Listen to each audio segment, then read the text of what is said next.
मूर्ख प्रजापति मैं आदि शक्ति हूँ। समस्त ब्रह्मांड के संचालन में जो ऊर्जा है मैं वो हूँ। सर्वभूतों के तपन में जो श्वास है मैं वो हूँ। मनुष्य की नाभि में स्थित कुंडलिनी शक्ति मैं हूँ। ग्रह नक्षत्रों की गति मैं हूँ। विष्णु का सुदर्शन मैं हूँ। महादेव का त्रिशूल मैं हूँ। मानव कल्याण के लिए और महादेव से मिलन हेतु मैं तुम्हारे ग्रह में अवतरित हुई थी, परंतु तुम मुझे नहीं जान सके और अपने अहंकार में आकर महादेव का भी अपमान कर दिया।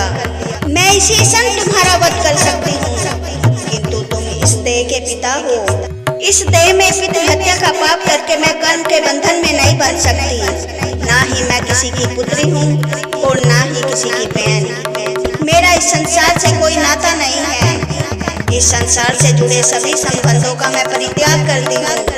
प्रजापति, तुम्हारी अज्ञानता और अहंकार के कारण मैं इस शरीर का त्याग कर रही हूँ। महादेव अभी पत्नी विहीन रहे। समस्त संसार की रक्षा करने वाला भी अब जन्म नहीं लेगा। महादेव के क्रोध का भाजन अब तुम्हें बनना होगा प्रजापति, और तुम्हें ही नहीं पूरे संसार को भुगतना पड़ेगा।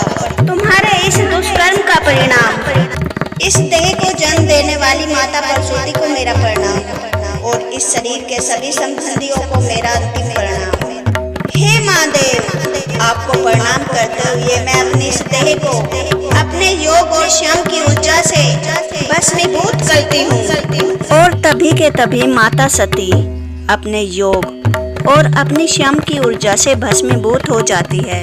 और माता पार्वती को जब ये सब बातें याद आती है, तभी के तभी उनका क्रोध बढ़ने लगता है। अपमान, मेरे स्वामी का अपमान किया गया। मुझे अपने खुद का देह जलाना पड़ा। नहीं, मैं ये नहीं सहूंगी। माता पार्वती का क्रोध बढ़ने लगता है और वे काली रूप में आ जाती है। मैं सर्वनाश कर दूंगी। आज विनाश होगा। आज कोई भी नहीं बचेगा। आज प्रलय आएगी। और माता पार्वती सर्वविनाश करने लगती है। चारों तरफ हाहाकार मच जाता है। माता पार्वती सामने जो भी आए, दोषी हो या निर्दोष, सबका अंत कर देती है। और जब भगवान शिव ये देखते हैं, वे क्रोधित हो जाते हैं और वे माँ के सामने प्रकट होते हैं। तुम्हारी यह विनाश लीला अकारण है।